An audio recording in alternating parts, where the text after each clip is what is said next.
Welcome to Interruptions podcast, where we have heartfelt and sacred discussions about our culture, faith traditions, and community. We invite guests who are open and willing to share their journey and disrupt the silence on their personal and professional interruptions that have impacted their lives as it relates to our mental health. Kathy and I are passionate about every episode and committed to providing actionable advice that you can apply today to reinvent yourself on your life journey and encourage you to develop a path toward healing. So, I guess that's on me. Hello, everyone. My name is Jennifer Wells Jackson, and today I have the honor of reading a portion of the book, Interruptions, for you. So before I start reading, I'm trying really super hard not to laugh at things that are really, really funny to me. And I think about my experience with Odell and why it's so dagnabbit funny to me. So I'm going to begin. Being teased as a stutterer was torturous. My family would say, "You can tell when Dal is lying because she stutters." Shoot, I stammered even when I wasn't lying. But lying intensified the stammering. One day, I will enjoy telling Sarah and Charlene that they were drinking toilet water with my cookies. If they read this book, the secret's out of the bag. I was about 10 years old when Mama Doe purchased a new stereo console.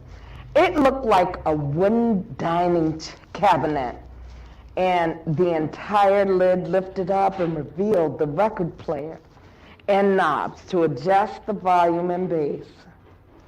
In the corner of the player, you could store 45 RPM records and the yellow disc adapter placed in the center middle of the recording before loading it on the player. The stereo console was about 6 feet long and sat in the living room, a room never entered without permission. With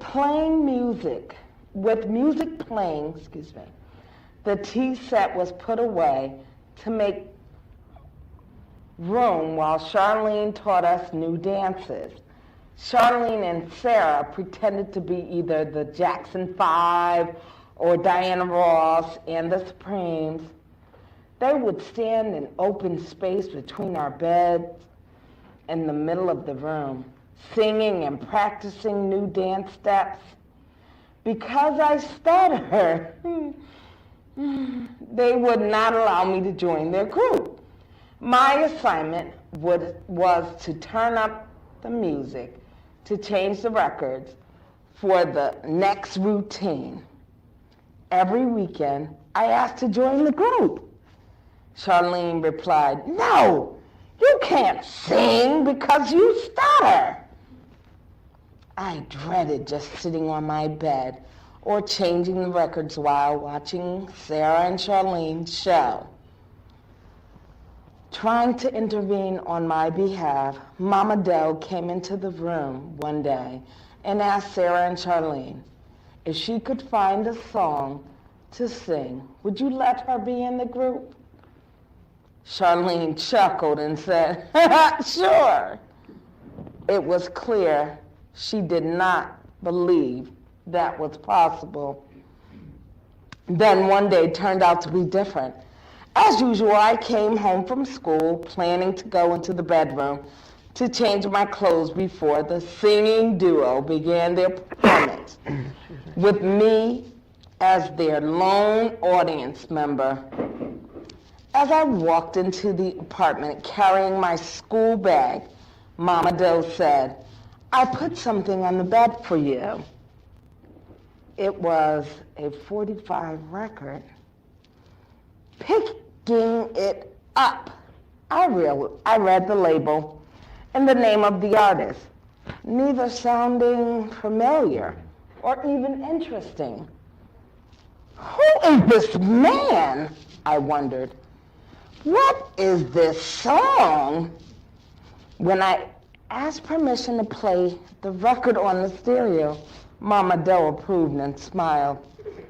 I walked into the living room, opened the lid on the stereo, and placed the plastic disc in the center of the record. I turned on the stereo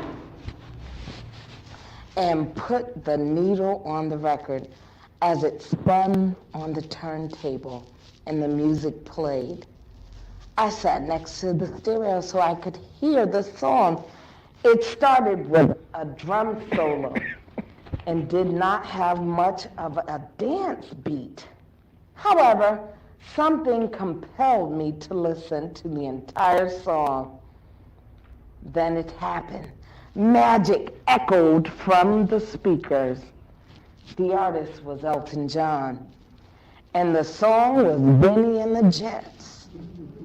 I could hear him singing, Benny and the Jets. I was so excited. He picked up the needle of the record player and played it again and again and again. Woo, John! And what were Benny and the Jets? I listened to the song for 2 hours, unable to sing the words, but I knew the hook. Benny and the Jets! I was smiling. The night promised to be different with the new record. No more sitting on the bed watching them perform. You should have seen their faces when I played the record. I reminded them they promised Mama Doe. Nonetheless, Charlene made me stand in the corner because I only had a small part. To this day, Sarah is the only black person I know who can sing the correct lyrics to Benny and the Jets. To this day, when the song plays on the radio, the three of us laugh, and Sarah still points to me so I can sing the hook. The recording changed my life, becoming my theme song, my mantra. It didn't stop from me. It did not stop me from stuttering. But singing the hook was wonderful. The song gave me goosebumps, and I would sing the hook and giggle. I began looking for more songs like it. I felt as if Elton John knew me, and I was not alone. What magic. So, I have chuckled, thank you. I have chuckled my behind off when Odell told me the story. I felt like I might have been a little disrespectful because I laughed so hard to the point I had tears coming from my face, down my face, and just thinking, Benny and the Jets, and I chuckled. But it is one of her experiences. Interruption. Amazing. Thank you for giving me this time.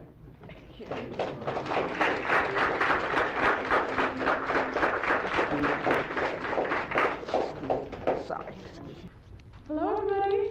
Hello. My name is Abigail Chan. I am currently third year at the David Geffen School of Drama, which was formerly known as the Yale School of Drama. along with my classmate Malachi Beasley, who will be coming up soon.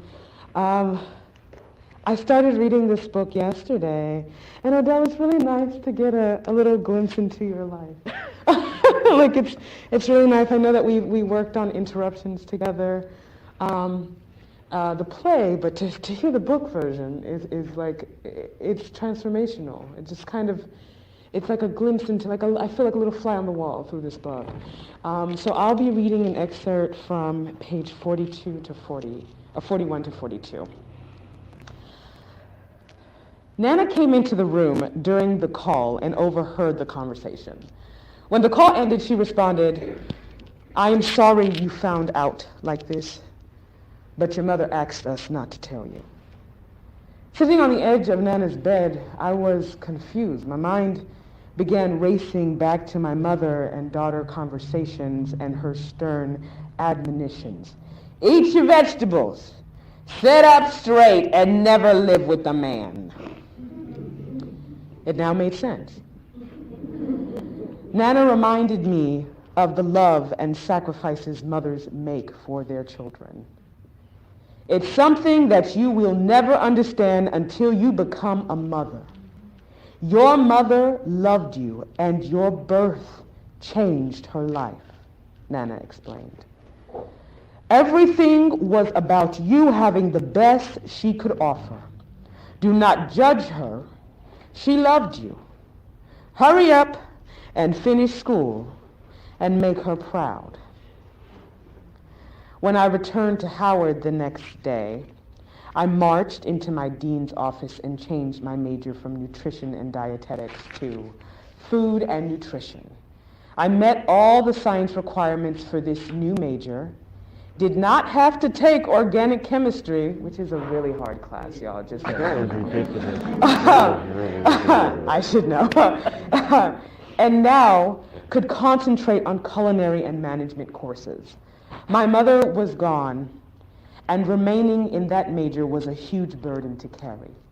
Once the dean approved the switch, I was assigned a new advisor, and an enormous weight was lifted off my shoulders. No more organic chemistry classes in Death Valley. Thank you. Thank you, Odell.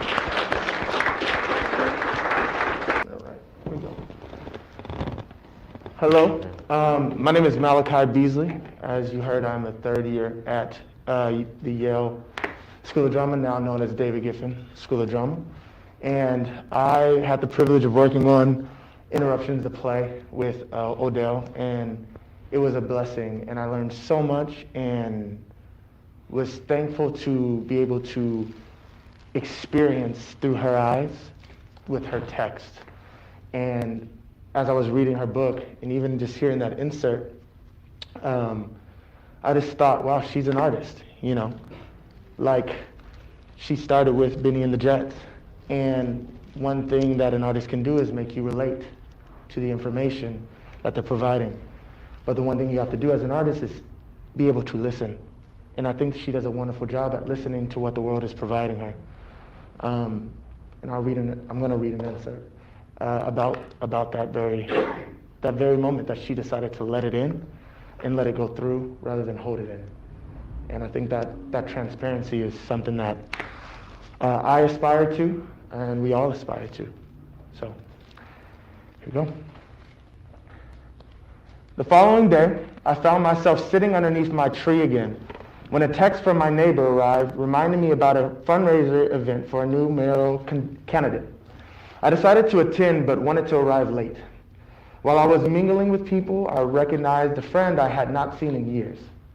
I didn't know that he lived in New Haven. Jonathan Berryman was still an incredible musician and teacher in New Haven. He and I were standing with a group of people when someone asked me what I did for a living.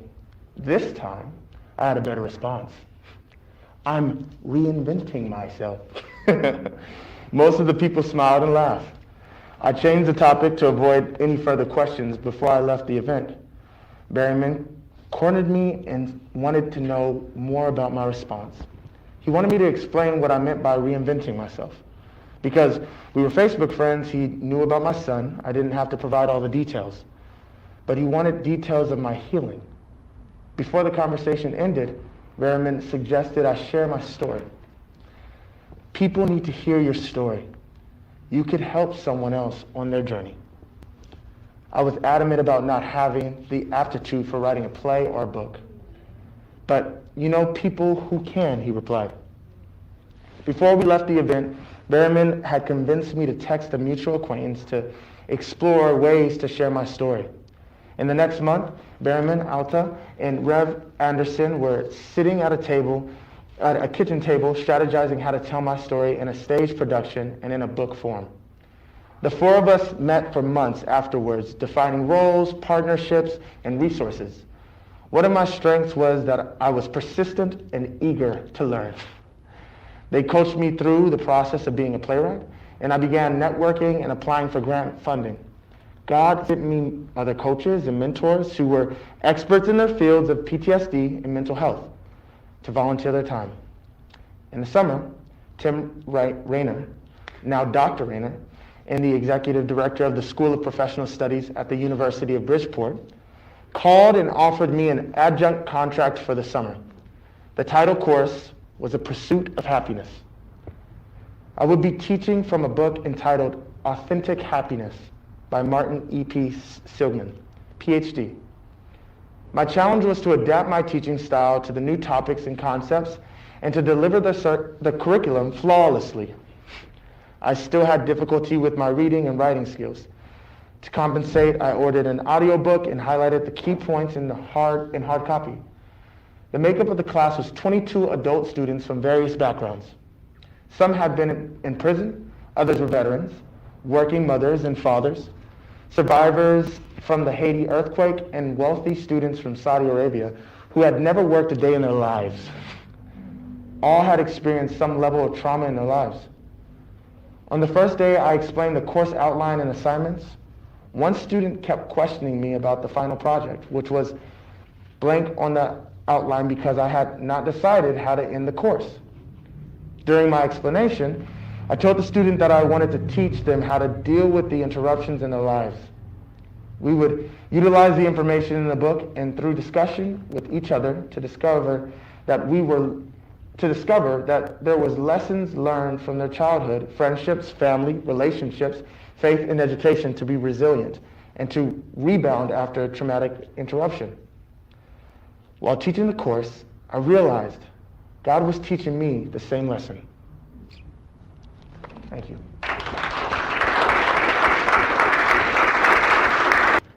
Hello, everyone. So glad to make your acquaintance and be in your company, and absolutely I am so thrilled to do this for my dear friend Coop. So I'm going to start out with some questions to kind of set the stage of who you are. Okay. Okay? Where were you born? Born in Harlem, New York, 1962. Your mom was? Mary. My parents lived in Harlem. Your dad was? Duke B. Montgomery, and was from Savannah, Georgia. And at the time that I was born, my dad was a sky captain for TWA, and my mother was in culinary. She was a chef. Do you have any siblings? And are you the baby? At the time, I was my mother's first child. She had me at 41, and at the time I learned later that she didn't want any children. So I was born at the late age of 41, and my father, which I did not know at the time, had other children. You spent your childhood between Boston and New York City. Yes. And in the book it seems that Dorchester holds special memories, but so does New York City. And you did a lot of international travel as well. Yes. But what was the thing you can talk about for the both of them? Like, I know Dorchester had one family and New York was something different. New York was designer clothes and eating at the finest restaurants, and Dorchester was school and your cousins and Mama Doe and Nana. Yes. So how did you live in that world? Oh, it was interesting. My parents were in Harlem, and I was 41 when my mother was born, and she didn't want to raise any children. So my grandmother suggested, I'll take her. And I moved to Boston at 3 days old, left the hospital, not trying to tell you everything in the book, left the hospital at 3 days old and went to Boston to be raised with my biological cousin, Mama Doe, who I call Mama Doe as my mother, and she had children, and my grandmother who lived there, who I'm named after, and my parents were always in my life. So I grew up in Dorchester, urban life, and when I would go to New York to visit my parents, I was Midtown Manhattan, fine dining, very cultured. Because my dad worked for TWA, you could travel, families could travel, and my mother took advantage of it. So there's one piece in the book, not to give away too much, and you're going to hear me say that a lot. There's a gentleman, a young man that likes you, and he's on the porch and you all are talking and you said, well, I can contact you when I get back from Paris. And he looks at you and says, somebody from Four Corners in Dorchester going to Paris? Right. I'll talk to you in a couple of weeks. Yeah, I never forget that summer. He was a popular and well-known basketball player and wanted my number and wanted to talk to me. And I'm like, I can't, I'm leaving, I'm going to Paris. And he was like, just tell me you want to give me your number, you know? Just, you ain't gotta lie, you know, what black girl from Four Corners goes to Paris? And I'm like, I'm leaving. And he got on his bike and was like, you know what, just find me when you get back. And yes. So we already heard about the challenge you had as a stutterer. Yes. As a child. Yes. Talk to me about what that did for your confidence. Zero confidence. Low self-esteem. I stuttered my entire life. My family would tease me. They would hit me on the back of my back to get the words out, to spit them out, or they wouldn't ask me any questions at all. And they would just say, we know what you're thinking. And I carried through that through school, through college, and honestly, it wasn't until I gave my life to Christ, and you'll read in the book where Christ says, I tried to leave the church back and forth, and Christ is like, I hold your tongue. You will use it for me or you won't use it at all.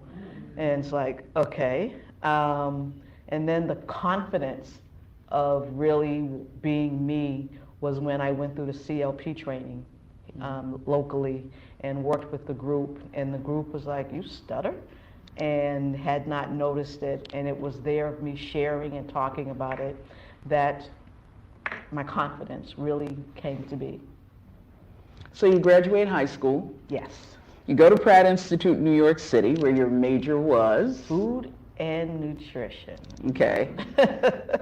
But then a family member says to you, No, you know, sorry, I was nutrition and dietetics. Nutrition? Okay. Yeah, Mom said you go to college and you have to, she wanted me to be a registered dietitian because she knew that a young black woman in the field of being a registered dietitian would be a marketable field.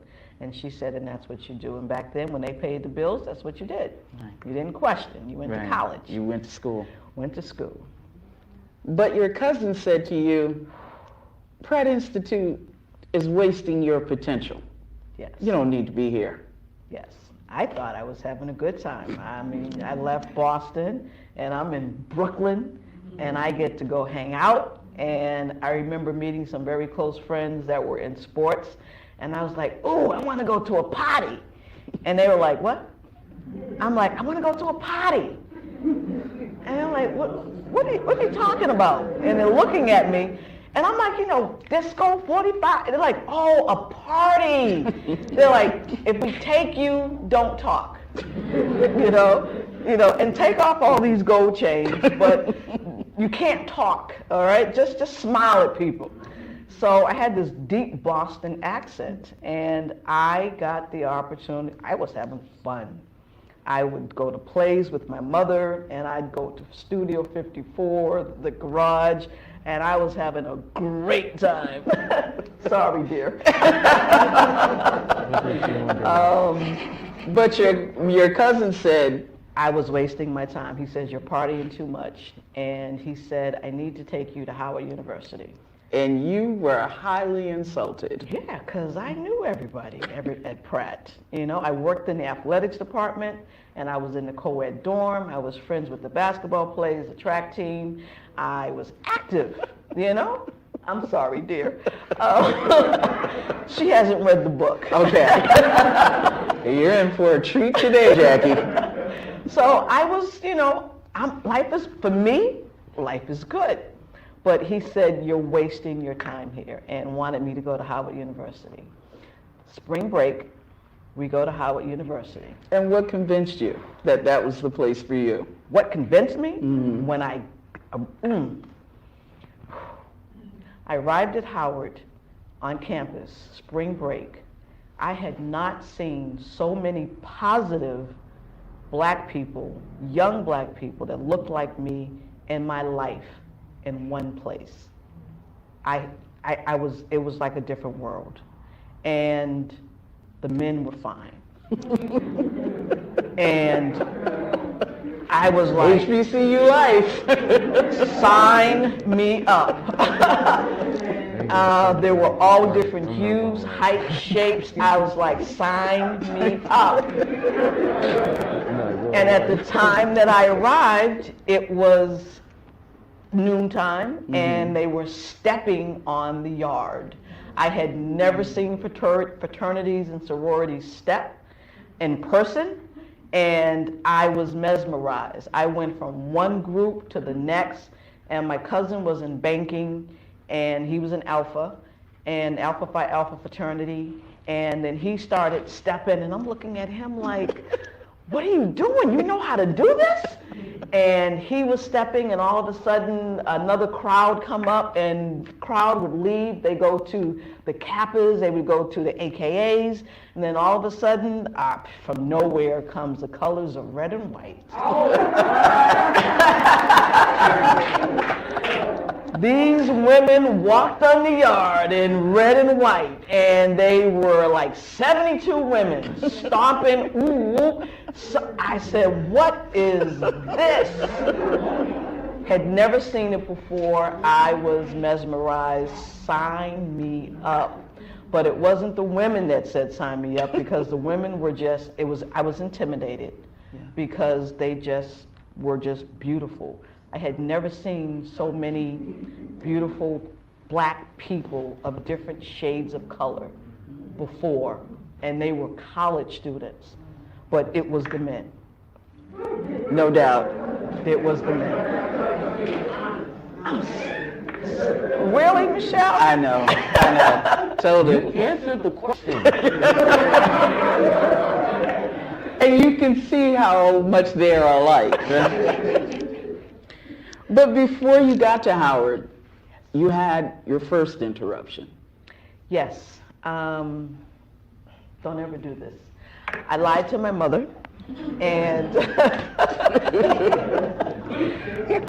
she packed up my car, and I was supposed to drive to Howard. Classes started in August, but instead I took a detour, and I was spending the night in Brooklyn and going to party one last time with my friends before I went to school the next day, and going to pick up a friend. I was not trying to spoil everything, but I had a major car accident and did not make it, and I was home an entire semester. But you did go to Howard. I did, the next semester. The next semester, you went to Howard. Yes. There's a story that you want to give a little bit of detail to about your Howard experience. You don't want to go too much deep into it. But the public speaking class. So my cousin told me that because I missed an entire semester of college credits, and financial aid, you've got to take these credits. So I took incomplete classes. So I had 18 credits that I had to make up, and I had a year to make up the 18 credits. And back then, if you're on financial aid, you've got to carry 18 credits to be qualified. So I know, it's like, how am I going to do this? So I had to carry a heavy load. So what I did was, I'm standing in the registration line and not trying to give the story away. I wanted to find classes that were easy classes. And I overheard someone say, oh, this is an easy A, this is an easy A. And it was a communication class. So I signed up for the communication class. The stutterer signs up for the communication class. And I take the class, and everybody in the class is a senior, and they're all Greeks, because it was an easy A. And everybody in the class wore their fraternity and sorority sweaters, and I felt this small in the class because I didn't know anyone. And the professor gave an outline. We had to give short presentations, but the last presentation of the class was about 10-15 minutes, and I signed up to take the last class, the last presentation, hoping that nobody would be there because they would have gone before me. Right. And I had to find a creative way of finding a way to deliver my presentation. And I did. And let's just say, without being a spoiler, I found Sigmund Freud. And that's all I'm going to say. It's a very interesting story in the book. During your junior year, your mother becomes ill. She doesn't share it with you. And eventually she does pass. Yes. You felt she wasn't upfront with you because she didn't want you to leave school. But looking back, how did that, and it's sort of an obvious question, but how did it affect you? A lot. My mother, I'm her only daughter, and I'm in school, and she wants me to finish college. And so she hid it from me. So she didn't tell me. And a relative told me that she had cancer. And I found out less than a year before she passed. And it was devastating. My mom is gone. And the hardest part for that was to finish school. And I was taking organic chemistry. And I just didn't get it. I sat in the class and I said, I'm looking at the syllabus and I'm saying, did I miss, is this 101, 102? Did I miss a whole semester? You know, do I have the wrong book? You know, what? I just didn't get it. And I went to the advisor, as you heard in the reading, and said, listen, I'm dealing with my mom. She passed away. And I haven't been able to study well. And he was like, oh, he's just looking at me. And I was like, I was wondering if I, should take this class or change my major.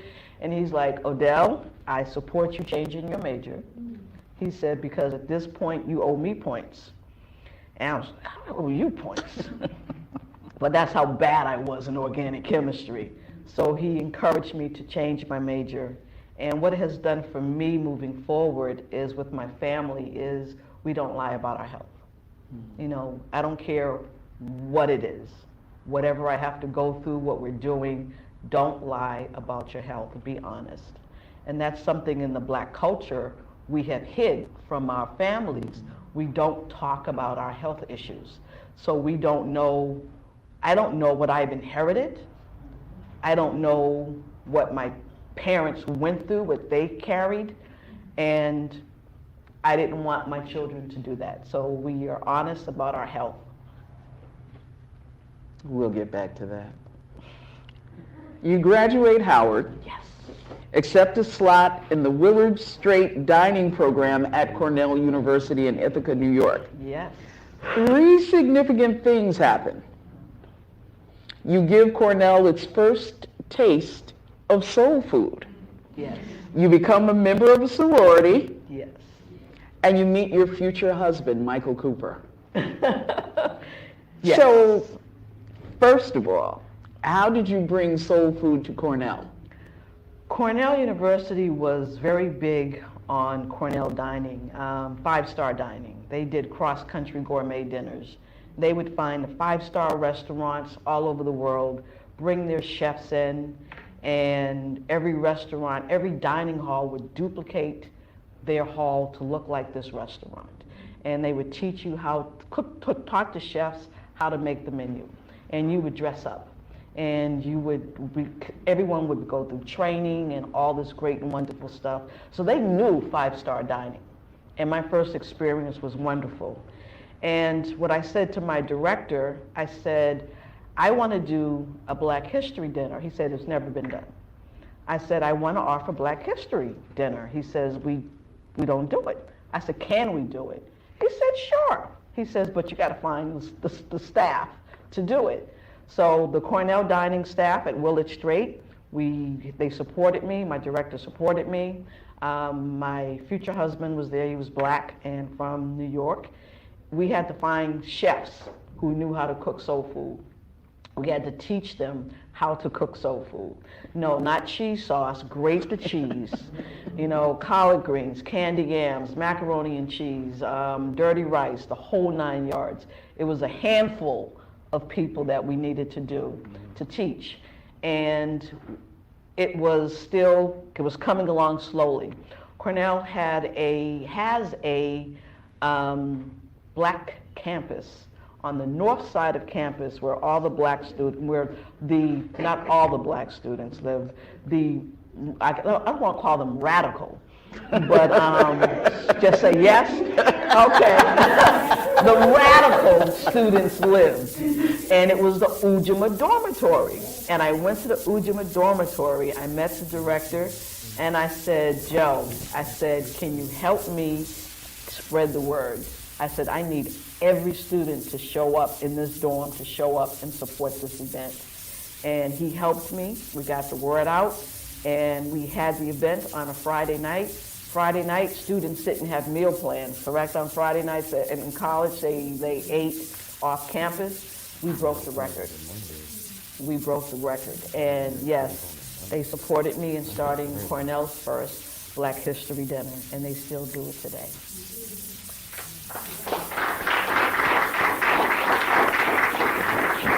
I have to add, one of the students had to create a cheat sheet for everyone who came on staff and said, how to survive Black History Month with Odell.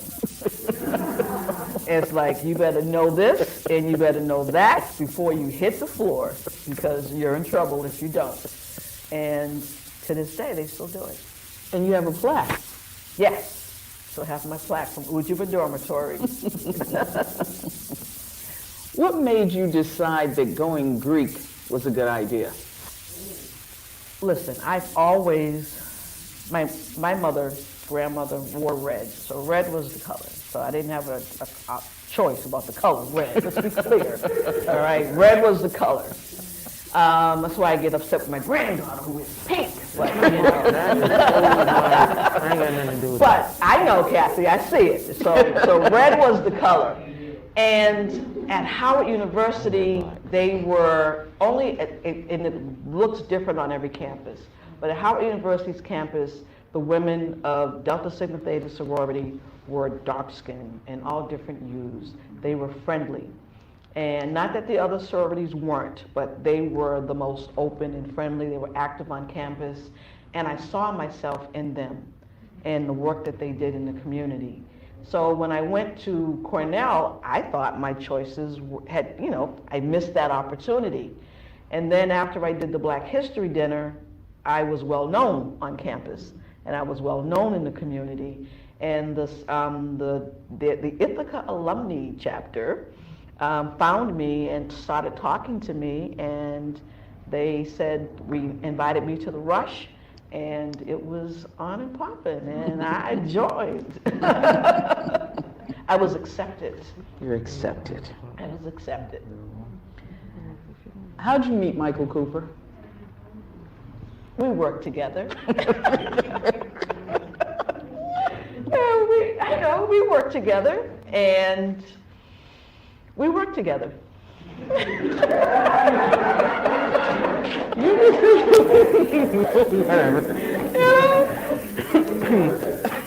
Your story, not mine. I know my story. Your story, not mine. So I was spending a lot of my money flying back and forth from Ithaca to DC, and it got very expensive.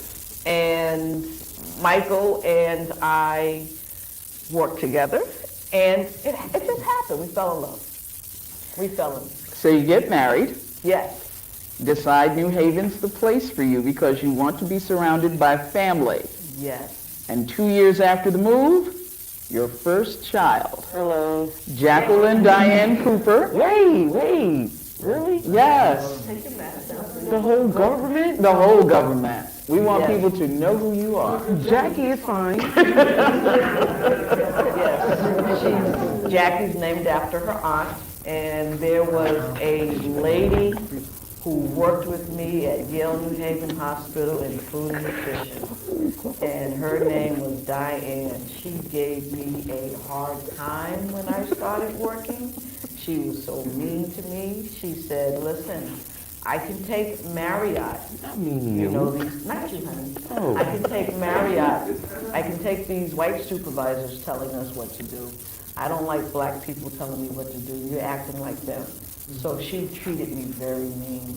And then when I got pregnant, she switched. She said, what do you mean? She was the nicest thing. She made sure I was okay. She took care of me. She bought me extra food. And I named her after her. And 2 years later, Jonathan Michael Cooper. The bridge was born. Yes. Now, Jackie, Yes. I understand that Jonathan was born specifically for you. You want to explain why he was born specifically for you? I was told I was annoying. And they needed somebody to distract me so I have somebody to play with. And So that's what. That's why he came along. Jackie was not meant to be the only child. She was very needy, didn't like to play by herself, would wake up early morning and show up, and it's like, oh goodness. And it's like, okay, you need company. So yes, Jonathan was born, well, I didn't care if it was a boy or a girl, the next child was purposely born for her. Yes. and you became the quintessential big sister. Flash mom, yes. Yes.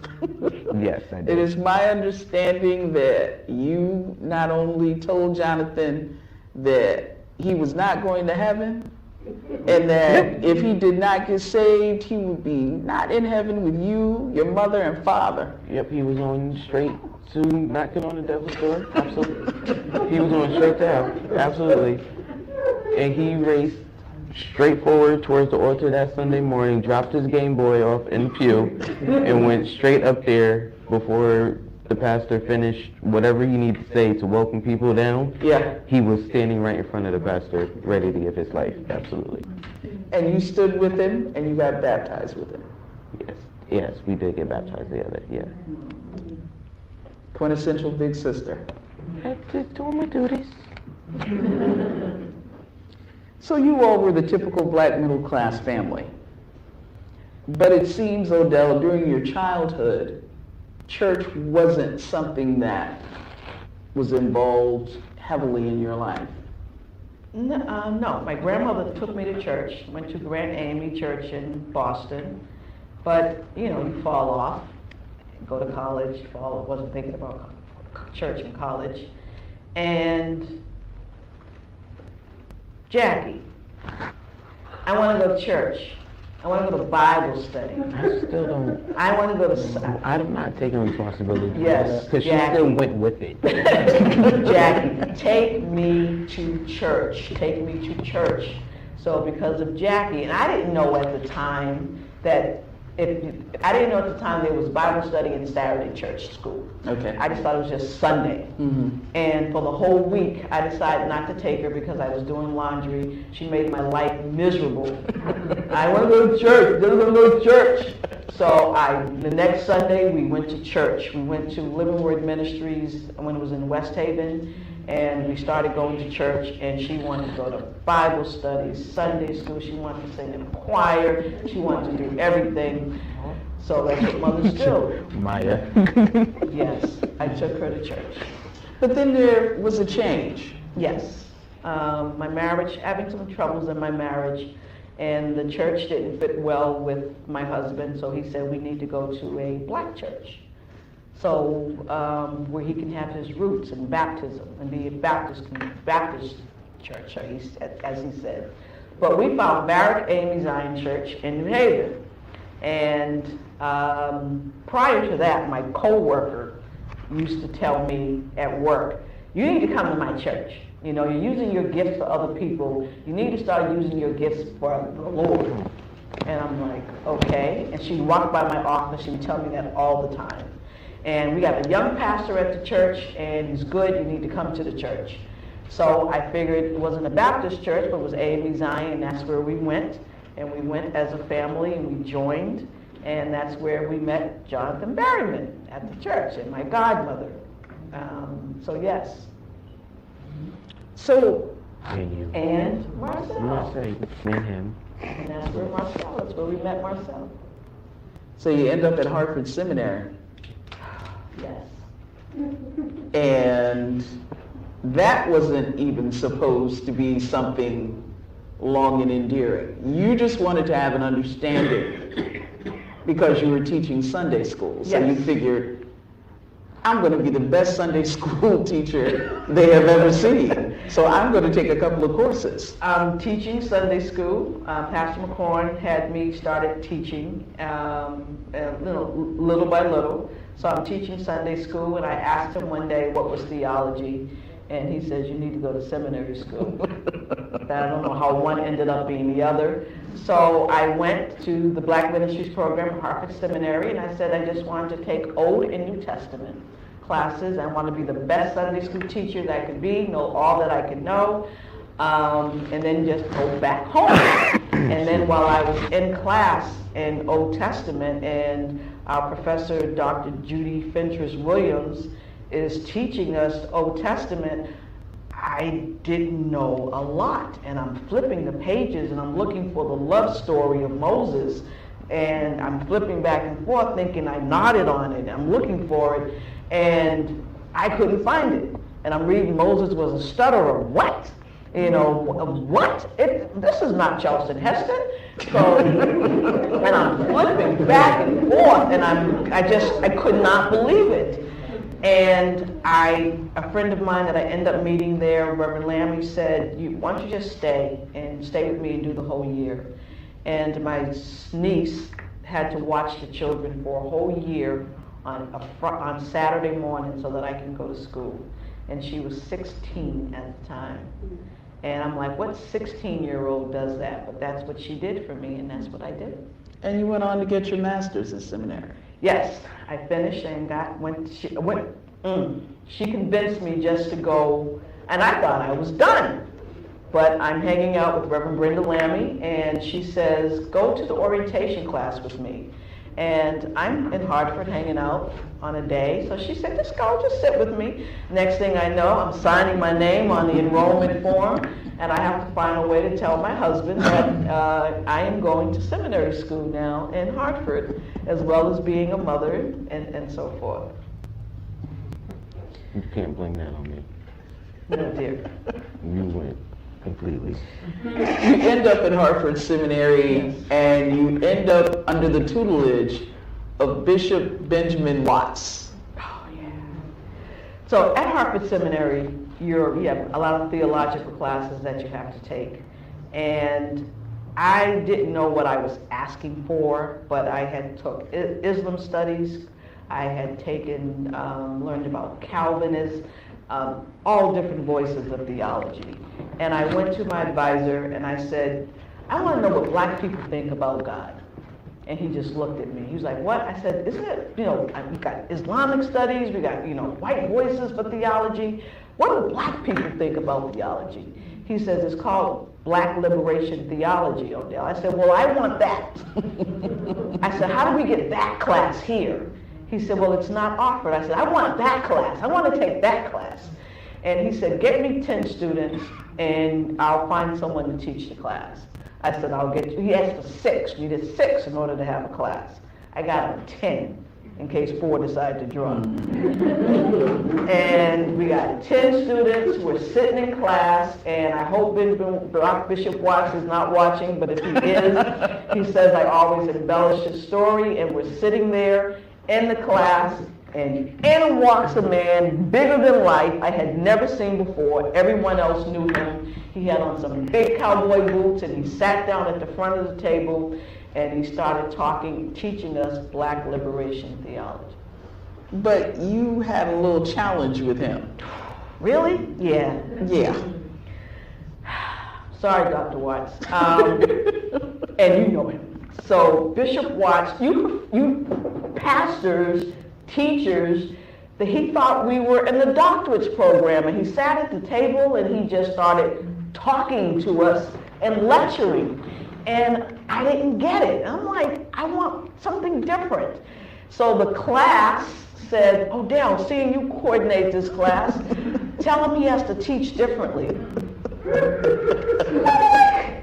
Telling that man that. No, tell him he's got to talk to us differently because it's too much work and he's just lecturing to us. And he never engages us in conversation. He just lectures. So I got another student. We went downstairs, Reverend Garland Higgins, and we went downstairs and we courted him downstairs and we said, Bishop Watts, and I just thought he grew like 17 feet when I looked up at him. And I said, the class would like for you to lecture us differently. I said, you knew these people. You know this. So can you talk to us from your heart and not just from what's in the book? He never opened his mouth and he just looked down at us and I felt the room trembling and I just backed up.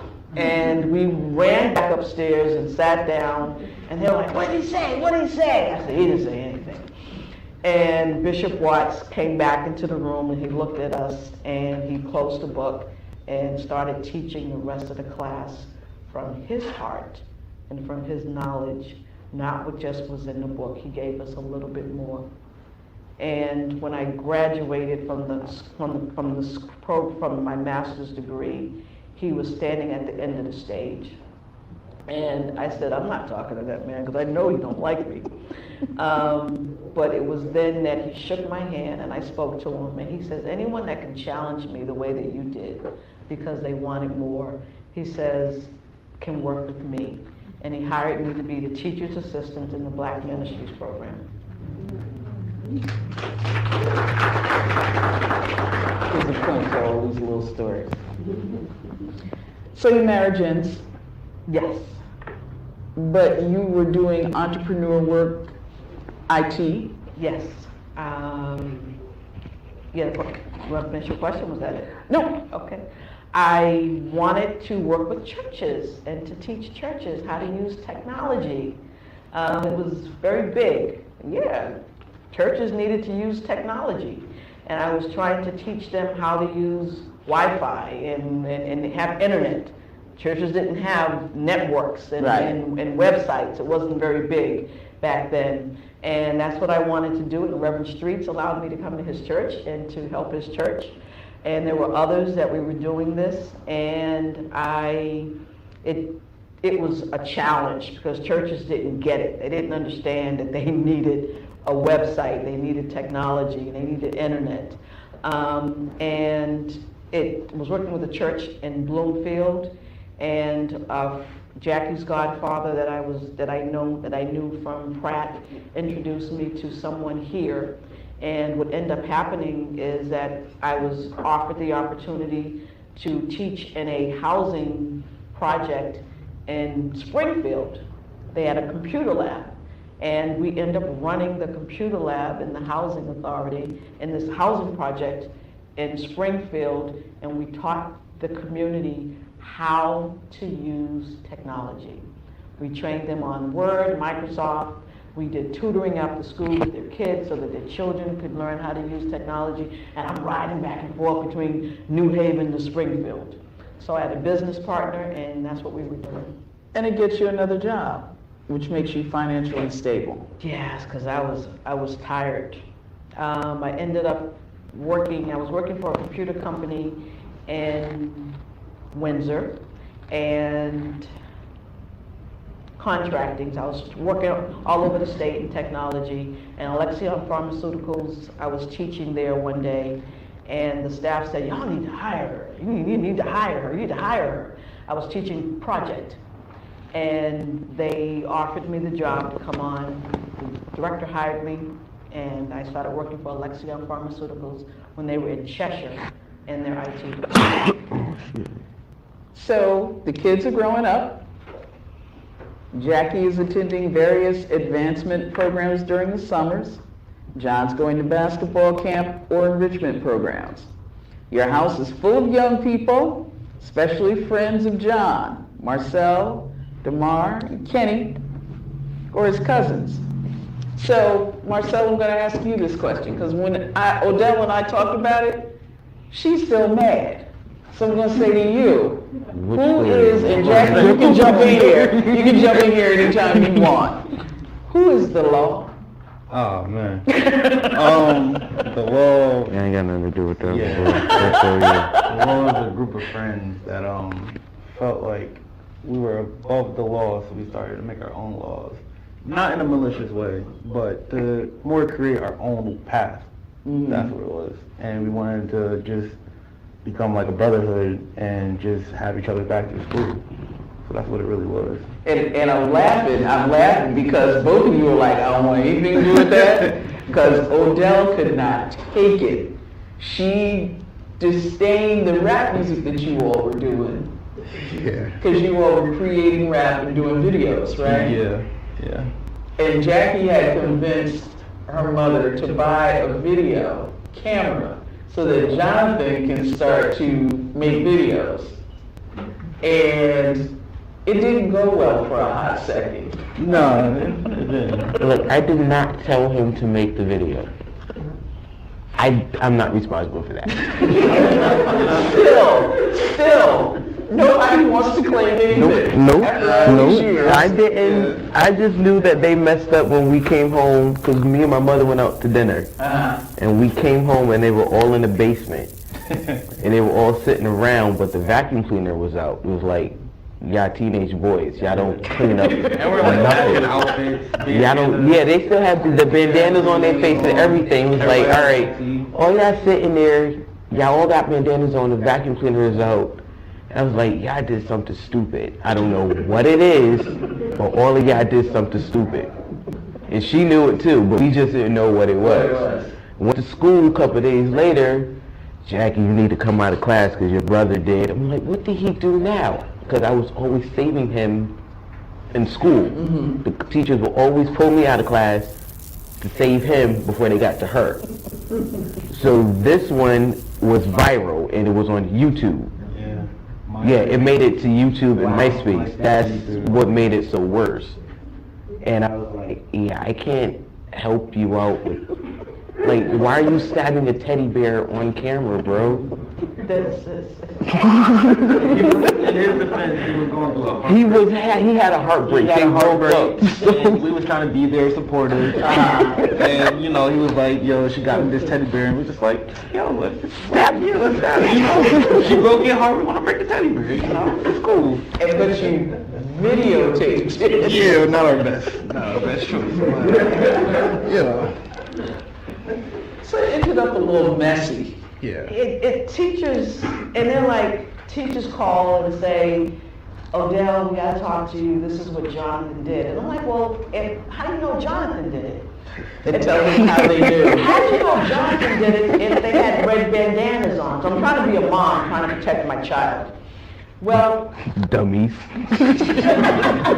They're like, well, Odell, you're the only one that we let come in, the only sorority we let come in to do Photo reg. Photo reg.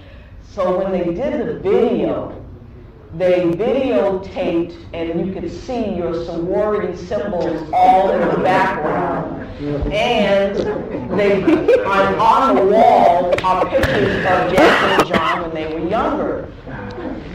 So not only are you going to post something that's stupid, you're going to be, and I think I was more upset that they were stupid criminals. You know, that now everything's posted with every, sororities up there, and I'm like, oh, I don't want to get in trouble. What's my chapter president going to do? But No, Demar didn't cover his face at all. I was like, in the beginning of the video, a couple of people. so some people forgot to cover their faces as well.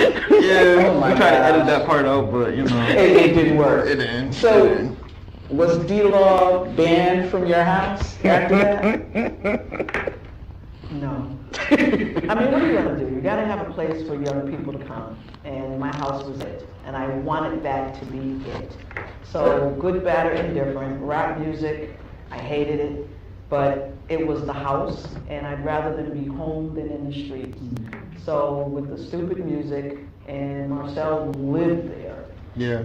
Basically. Home plate every If he weekend. wasn't home, he was there. Yeah. And they knew that if something broke, they would just say, Marcel did it. Because I wouldn't get mad at Marcel. Never.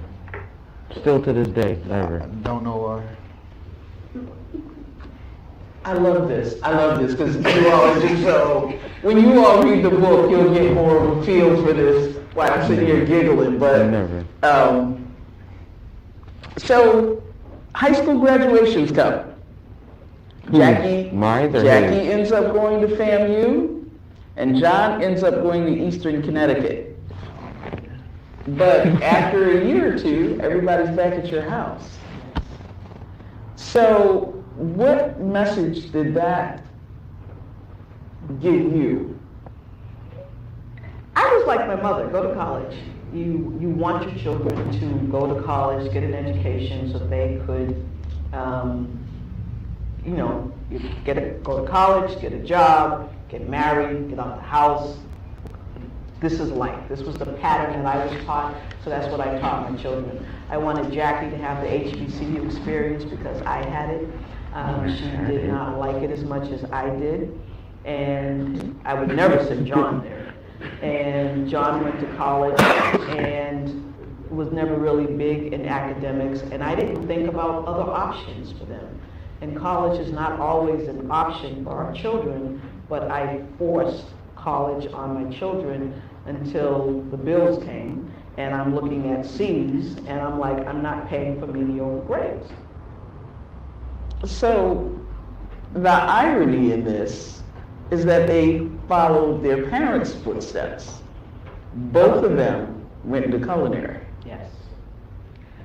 Jonathan, I wanted to find a way to, Jonathan looked like every other young black boy in New Haven. And too many shootings were happening. I didn't feel safe. So I wanted something different for him. And not that I didn't want it for Jackie, but Jackie I felt safe. But for the young men, I got he just looked the same. So he went to New York, and he was in music school. I said in music school in New York. He's living with his cousin, and he finds culinary. He falls in love with, she's a Swedish girl. Yeah. Some Swedish girl, I don't even know how that happened, but she was beautiful.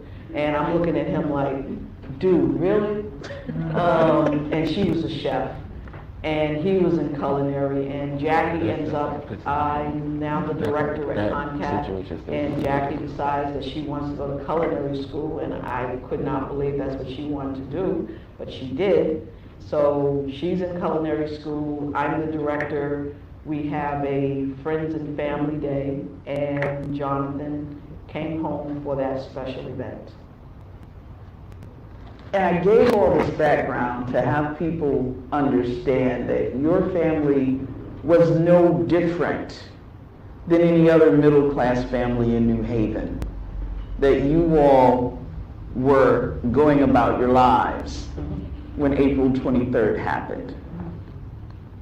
That Jonathan was not the kid that ran the streets. That Jackie was not somebody that hung out all night, that you had a viable home with parents. Yes.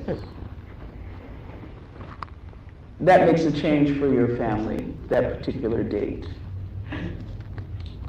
Yes, that was the April 23rd. That was the first, and that was the interruption. That was the interruption. And I call it interruption so I could say it better. And 12 hours later, we take a beautiful picture in contact, the three of us, very happy family. And 12 hours later, we're not so happy. You saw the production, so you know what happens, and you know why we're here, you know who's missing, but it was different. Marcel, what kind of an effect did that have on you as a young black man, especially someone who was as close as you were to John? It was unreal. It was definitely unreal. Especially, I think the biggest part of it that hit the most was I was talking to him the night, and I was like, "I'll come get you." Like, we were supposed to hang out and stuff like that. And he was like, "Oh, I'm about to go to this place." So I was like, "All right, cool. I'm about to go to work. I'll come scoop you after and stuff." So I got a call from Miss Odell, 3 o'clock in the morning. I missed it. I was asleep. And then like to wake up the next day thinking like, "Oh, that's weird," and call back and get the news and stuff like that. It was unreal. Like, it was completely unreal. I still didn't believe it. I was torn between trying to deal with my own emotions and then realizing I gotta be strong. I felt like I had to be strong for Jackie and Fidel. My other friends that were affected by it and stuff like that. One of my friends, DeMar, is not here. I had to go pick him up because he got the call too, and he was in such a disbelief. He just like, nah, didn't happen, went back to sleep. I ignored it. And I was like, no, this is real. Like, I'm coming, like, I'm on my way to come get you right now. You need to get in my car, we gotta go. And then that conversation on the way back was probably like one of the hardest ones because he broke down. Yeah. And I was like, fuck.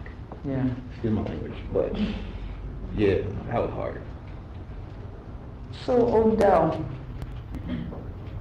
when you experienced this, because you had comforted families before in your role as Reverend. In seminary school, you take pastoral counseling, and as a minister, you support families in grief. You know what to say, you know what to do. I knew what to say. I knew the scriptures to roll off my tongue. I knew, to pray, to what to say of healing. But none of it made sense to me at that point. The people were coming to me with those scriptures and those words of comfort, and I dismissed them. Don't talk to me, because it didn't fit. I knew it, so it felt fake. It's like, don't tell me that. And all the cliches that we hear, I need another angel. No. He's in a better place. No, he wasn't sick. He's not in a better place. God doesn't give you more than you can handle. Just pray more. Or all the different things that scriptures that I just did not work for me. I didn't understand this pain. I had dealt with grief, losing my parents and my grandmother. I knew what grief felt like, but this was different. This was heavier, and I had never felt like this before in my life. I couldn't stop the tears. It was dark. It just was, I didn't know there was a weight to grief. And this feeling was very different, and I didn't understand it. And people were trying to give me comfort, and I didn't want to hear it. In the production, and I have a shirt that says, "Ask me another question." Yes. And it comes from people being well-meaning, Yes. but not really knowing what to say. Yes. And it was at that point, at some point, I decided that I needed to be true to how I was feeling. I couldn't wear the mask anymore to make people feel good. That say, I'm okay, I'll be all right. I wasn't okay. I wasn't all right. But they wanted to hear that, and I could not say that any longer. So when they were calling to give me words of comfort, how are you feeling today? Ask me another question. Because what I have for you, you don't want to hear. And they were confused, and when I say I hung up on people, click, I hung up on people. And Jonathan kept saying, that's got to go in the story, that's got to go in the play. We've got to put that in play, because that's what I did. Jackie, did your relationship with God change? What do you mean? Were you angry with God? Because I know your mom was. At first I was angry, but at the same time, it took a while to understand that that God, He controls everything in life. You may not be able to understand why He does what He does, why He does it, or how He does it, or when He does it. You have to accept it. So it took a while to accept the action that happened. But angry at first, definitely angry. I'm still confused on why it was just my brother at the time, but over a while I accepted why he did what he did. I still don't understand why he did it, but I accept the action. And so, Odell, when you talk about not hiding a health issue, you all were really living in an environment of trauma and stress. And you weren't talking to one another, really. You weren't communicating. You all were like ships in the night. But you weren't talking. At all. Live together. And people tend to see the picture, snapshot of a family, and you think they're okay. It's that snapshot. They're smiling, she's at work, she's going back to church, or they're out and about, the grass is cut, trash cans are out. So snapshot, family must be okay. But on the inside, we were traumatized and didn't know it. I didn't know that I had trauma. I was traumatized. I didn't know that what was going on in my body. I did not know the impact of stress and traumatic grief was having on my body. It wasn't until later that I learned that I had post-traumatic stress disorder and the explosions of depression and alcoholism and depression and anxiety was taking over my body. I looked like me, sometimes talked like me, but I was not me on the inside. And Jackie and I were living in the same house, and I didn't see her. I saw her, but I didn't see her. And I outlined a lot of it in the books. I don't want to give that away, but I didn't see her. November 15th comes along, a few years later. You had fainting spells. You've been stumbling, and headaches. And you think, oh, this is a bad migraine. Yeah. So you're taking migraine meds. Yeah. I don't know if you know that, I got the doctor's degree. So, we're told that we're strong black women. And if you get a headache, it's just a headache. You're stumbling, maybe I'm a little tired, it's something. So I'm self-diagnosing myself, and it's the worst headache I've had, and I've never experienced that in my life. It came on quickly, suddenly, from 0 to 100 in a second. Nausea, dizzy, vomiting, and I'm thinking it's a migraine. And I go back in the house, I rest, call Jackie, and she calls my job, says that, she's not coming in. And she's like, Mom, go to the doctor. I'm like, no, I'm just going to go to bed. And I go upstairs, I lie down, I wake up at 4 in the morning. I'm like, well, if I wake up later on, when I wake up, I'll call the doctor. And I shudder when I think about going to sleep and waking back up, knowing that I then knew that I had a brain aneurysm. Blood vessel had popped in my head, and I was bleeding in my head. And it was 24 hours later before I went to my doctor. When I went to my doctor, Dr. Edward Rappel, I was supposed to let Jackie take me, but You being Odell. Yes, exactly.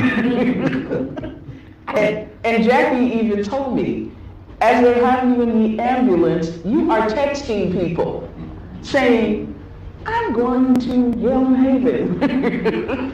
I need to have exams done. What's going on with you? My brain is bleeding. Well, why are you texting on the phone if your brain is bleeding? I wanted people to know where I was, but it's been a journey. It has been a journey. What was the epiphany after your surgery? Listen, a friend of mine, and she's here, and the book she's called Checkbox. And Checkbox had, her name is Anne. Anne has realized that something was wrong with me. And she came to the office. I was working at Concat. She came to the office. She says, you need to go see a therapist. When I was in the CLP program, there was a therapist who was in the group with us, Dr. Hadar Rubin, and she was excellent at what she did in trauma. She says, you need to call a therapist. Matter of fact, I called Hadar, I told her about your situation, and she wants you to call her. She saw behaviors in me that I did not see and that I did not know what was going on. And she suggested that she didn't suggest, she told me to call and make an appointment, and I went to counseling. And even in counseling, I still had not given up the pain, because I felt if I gave up the pain, that I'd be giving up my son. And I needed to keep him close. And I went, I had Reiki training, Reiki sessions of helping, and tried to listen. Jackie kept saying, rest, rest, rest. And people thought I was grief, but it wasn't grief. It was a lot more than that. And I went to the counseling and had the aneurysm, and I'm still carrying it, and I'm lying in the hospital, and I knew that if someone whispered in my ear and said, let go, I would have died. It's like that movie. What was that Down movie? to Earth. Down to Earth, where Chris Rock is getting ready to get hit by the bus, and the angel is standing there waiting for him so he can grab his soul. I could feel an angel just hovering over me. And it's like, I can't die on my son's birth date. I would ruin the rest of my daughter's life. Generational trauma. I will ruin her life. And I said, I can't die today. And I didn't want to die. I wanted to live. But I couldn't carry the weight of my son's death and fight for my life. So the bargain that I made was, if you came for something, take the pain and let me fight for my life. And that was the bargain. And it worked, because I'm here. And I give my pain to God to carry, because it's too heavy for me to carry. So reinventing yourself. What does that look like? Especially because you are Odell. And Odell is used to telling people what to do, how to do it. We're very organized. Things are compartmentalized. And now with this brain aneurysm, all of that is out the window. Yes. I'm a little stubborn. A little? A little stubborn. A little? And I want to go back to work. And I've tried to convince a lot of my friends to help me to update my resume. And they're like, yeah, okay. I want to work for Macy's. I want to work for Kohl's. I want to go back to work. And they were like, yeah, okay. And I actually got a job at Talbot's, because I wanted to go back to work. Then I said, oh, I can do Uber Eats. I could be a director, and I was want to apply for the job. But the job was in New York to help restaurants sign up to join Uber Eats. And they were like, you think you're going to get on a train and go back and forth to New Harlem, New York, and do that? Yes, I want to work. But I couldn't work. And my doctor finally told me, he had to sit me down and say, listen, you have a brain aneurysm, and you need to reinvent yourself. You have to find something else that you love to do, because the life that you had is gone, and you need to do something else. And I remember and I don't know if he remembers this, I was having a conversation with Howard Cahill, and I was talking about brain cells. And he says, you can restore brain cells. And I'm like, really? He's like, yeah, you gotta exercise them. You gotta do things to help to restore brain cells. You can do that. And I'm like, okay. So I figured if I thought, worked, moved my brain, did something with my brain, that I could restore brain cells. And I forgot your question. And so how did you end up reinventing yourself? Jonathan Berryman. Jonathan Berryman said I needed to find a way to tell my story in the arts. He says, you can do it. And I said, I can't. He says, you know people. And he said, write a book. As we're sitting at the table, we're telling the story. He says, put that in the book. Put that in the book. And I'm like, I can't write, Jonathan. I can't write. I'm going to Southern to learn how to write again in the communication disorders department. I can't even send the text. I can't do this. And he says, you can. You can. And I had a lot of help. People helped me. And I got a phone call from, someone watched the production and sent me an email named Stephen Southwick and said that was a great production, and he said he enjoyed it and gave me his phone number and said, call me if you need to talk. How can I help you further this project along that you're doing? And I didn't know who he was, and I was talking to Alice Forrester, and I said, Stephen Southwick sent me this very nice email, and I was just talking to her. She said, do you know who he is? No. She's like, well, Google him. And I didn't do it right away. And then I was talking to the person that was the support group for survivors of homicide, and I was telling her my story. And she says, I have a neighbor who has written a book on PTSD. I can introduce you to him. His name is Stephen Southwick. I was like, what's his name again? So I decided to listen, figured God must be telling me to do something, and I Googled him, and Dr. Stephen Southwick is the best doctor in the country for PTSD. And he has been counseling me and grooming me for 2 years. He says, I saw your production. He says, but what you missed was resilience. He says, you're resilient and you didn't do a good job talking about it. He says, when you write your book, make your book about resilience. Write a book.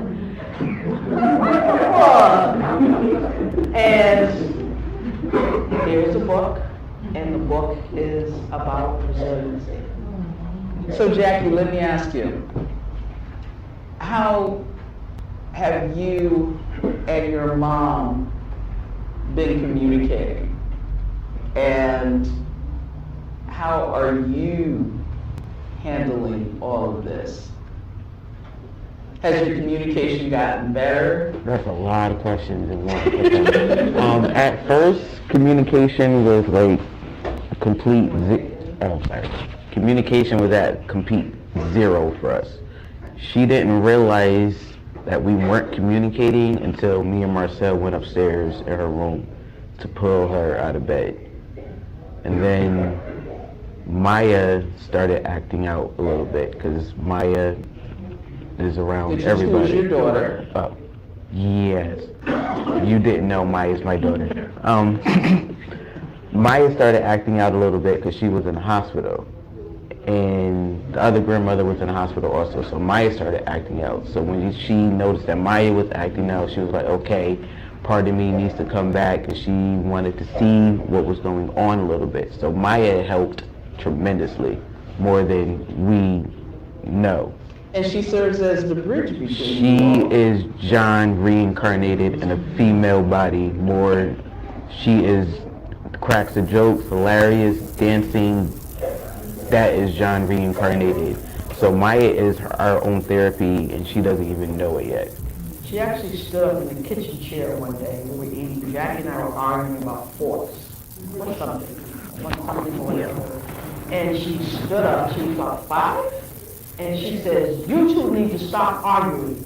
She said, it makes me uncomfortable. I don't like it. You need to find a better way to communicate because you love each other. She said, now figure it out and talk to each other better.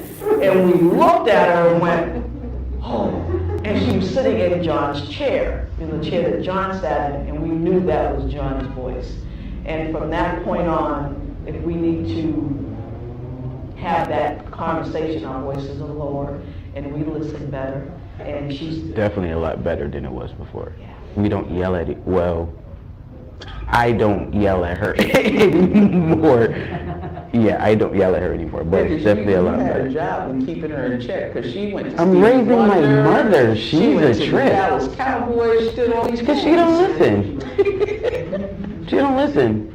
The doctor told her to sit at home. But what she do, she wants to travel the world, go to the Cowboy Stadium, the MGM grand opening. She does everything in the world that she's not supposed to do. Then gets mad at me sometimes, so it's okay. She's still here. I'm doing something right. Marcel, you've been integral in keeping things going too. Yeah, I come around every now and then, see how everything's going, do my check-ins and stuff like that. Get told that I'm not coming around enough a lot of times, but, every time I'm in New Haven, I try to make it a point to come by. So Reverend Odell, your line name was persistence, but it should be resilience. Thank you for sharing your interruption and your road to healing today. This has been, Can you ask me my other last question? which is what? What's next? You know what? In the sake of time, I had jumped over some things, but you're right. You've got something else going on. And it's called Let's Talk, which is another piece of interruptions. It is a workbook for interruptions, and I taught the first class Friday at Harvard Seminary. And to take interruptions, I want to be able to help individuals who are in their, it doesn't matter if it's through gun violence or any place of pain and darkness, and we've all been there or dealing with some type of traumatic interruption, to know that we have what it takes to overcome. We just have to find it within ourselves and our friends and pull ourselves through. And Jonathan, I love you, thank you. And trying to keep myself busy and restoring my brain, I wrote the book, and Alice Forrester and Reverend Streets and Stephen Southwick and others have helped me to write the workbook, and it's called Let's Talk, and it's for everyday people and my intern sitting back there to help me to have questions so that we can talk about what we're not supposed to talk about. We need to talk about trauma. And it has gone where besides Hartford Seminary? Stephen Southwick opened the door for me to talk to the VA hospital. Dr. Joyner has an appointment with me next Wednesday to meet with the principal of Hill House High School. Reverend Streets opened the door for me to meet with Chief Higgins, to talk with the police chief, to train their staff. So I have invitations that I had no idea that this is where my life was going to be, and where the story can go, and where people need healing and conversations. And again, thank you for sharing your story of interruption and your road of healing and your road to healing today, as well as Marcel and Jackie. Thank you so much for being here. And this has been Reverend Cooper's story of interruptions. Thank you all for listening.